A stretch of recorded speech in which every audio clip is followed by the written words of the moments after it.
Mercury is by far the busiest planet in the heavens this week. We've got a sextile with Venus on the 17th, placing an extra sugar cube on the tongue. Mercury's already in Taurus. What more could you ask? We've got a sextile with Neptune on the 24th, offering a dose of insight from the imagination. But what about that Saturn-Uranus square business? Let's chat about it.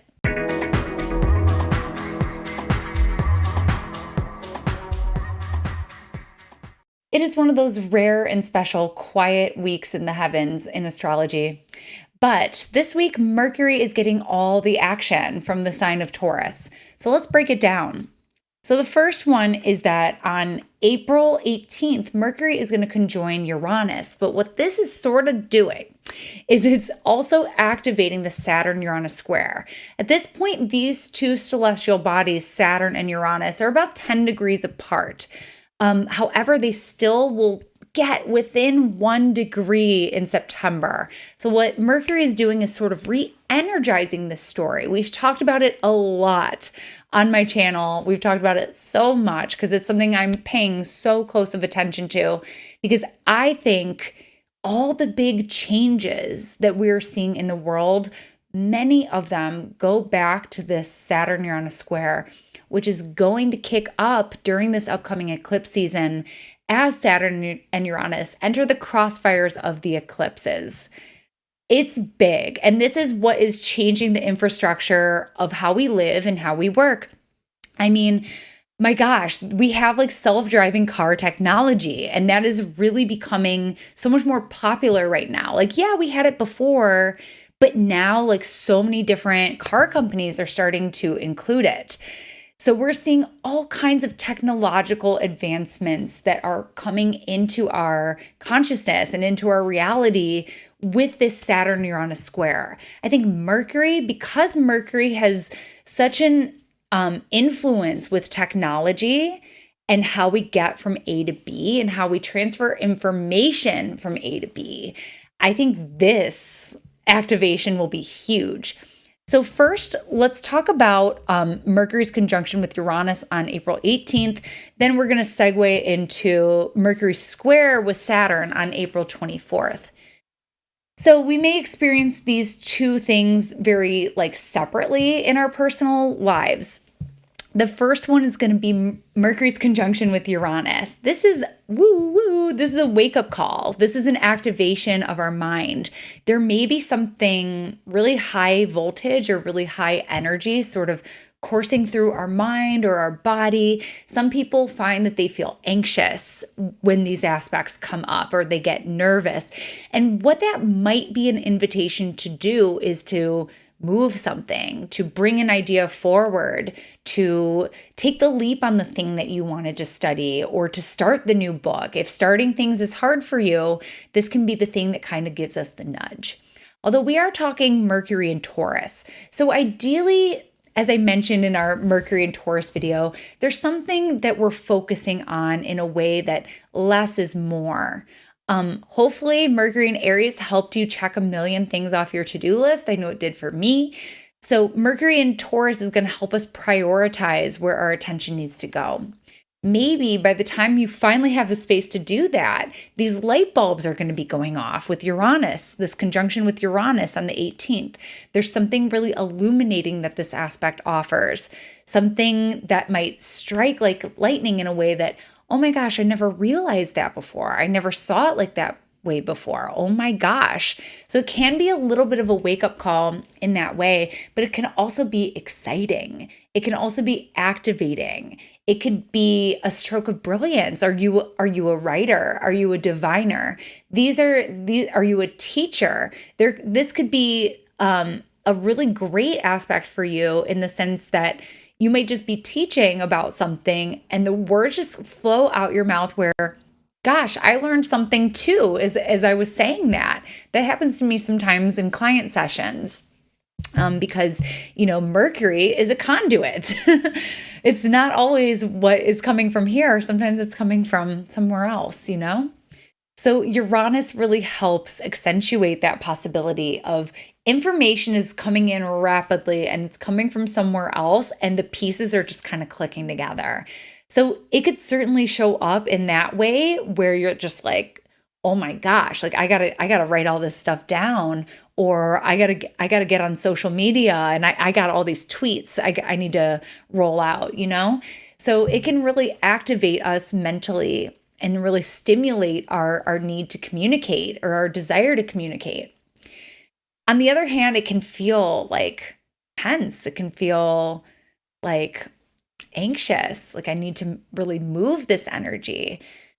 So use your discernment and observe, how is this energy showing up for you and what do I need to do to move it? Because I don't suggest doing nothing. If you are feeling anxious, yeah, I think getting in nature is a really great thing to fall back on, or take a bath, something to help still the mind, but maybe you need to move the body a little bit. So yeah, or maybe you need to take extra magnesium, maybe a little melatonin to help you sleep.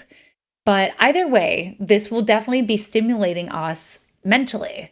And I think because we are in the fixed sign of Taurus, it's going to be something that we're in process with, where it's just like, woo, okay, I see it now. Or there's a good idea. Never thought of it that way before. But then Mercury is going to make its way down to Saturn. So we've got a square with Saturn on the 24th. This is going to provide a different kind of clarity. So whereas Uranus is like jolting and electrifying and stimulating and exciting, Saturn is like, okay, I guess I really need to take a closer look at this. I guess I really need to run the numbers. I should make a list. I should write this out. Gosh, that's really concerning. Thank you for bringing that to my attention. So the Saturn clarity is a little bit more, it's not as exciting, but gosh, is it helpful? Gosh, is it constructive? Can be a little bit of a buzzkill, but Saturn will very often show us the truth. It very much will. And Saturn in Aquarius is equipped to do that. Saturn in Aquarius has perspective. It has objectivity. It has the facts. It's scientific, which means it's done its research. And, trust me, I am married to Mr. Saturn. I'm married to Mr. Aquarius. And gosh, Aquarians love to do their research before they make a big decision. And so this Saturn is going to say, yes, Mercury, we're slowing things down. Here's the important things we need to take note of. Here's what we need to do about that. I think that Saturn is very interested in long term. Saturn is very interested in results. And Saturn is also very interested in not wasting our time. So the Mercury-Saturn square, it's a little crunchy because it's a square. So it's a little uncomfortable. So it's as if there's something that we need to tend to, whether it is something, I don't know, something of the adulting nature, because Saturn is like responsibility and Mercury's all grounded and practical Taurus. So there's something that we must handle, perhaps. So you'll have to look at where this is happening in your chart, where you have Aquarius, where you have Taurus, and that might give you some insight on what this necessity might be. But pay attention to what is coming up for you around this time. What is this inconvenient clarity that is arising for you at this time? Where is it in your life that the universe is asking you to boss up around this time? Because we are going to be working with this. Because like I said, Mercury is going to be stationing retrograde here pretty soon on June 3rd. On May 10th. I'm sorry about that. And it'll station direct on June 3rd. And that is where I wanted to go with this, actually, because while Mercury will not retrograde to the exact conjunction with Saturn, both Mercury and Saturn will be stationing within 1 day of each other, and they will also be stationing within 1 degree of each other. So whatever is coming up for you now around April 24th, around where we need to boss up and take responsibility and handle the thing, that could be coming back around in early June when both these planets station. So what is it that you're working through mentally? What is it that you're working through in terms of understanding or communicating or actualizing? And here's the interesting thing too, is that, Mercury and Taurus, I think about language and I think about presence and I think about, listen to what's being said. Listen to what isn't being said. Listen to, pay attention to the body language. All that is communication too. What isn't being said, what's between the lines. So Saturn and Mercury together make things very clear. They help us to see things for what they are and what we need to see and what we need to take responsibility for. It's not the easiest stuff, but it's the necessary stuff. So I hope that this Mercury action is good to you. I hope it's illuminating. I hope it's clarifying. And I hope it's ultimately supportive and helpful. But take note, because we'll be working with it for a little while. But for now, that is your mercurial astrology shot of the day. Bye. Thanks so much for tuning in with me today. Book your next astrology reading with me by visiting my website, where you can also sign up for my newsletter and stay up to date on courses, events, and new articles. Bye.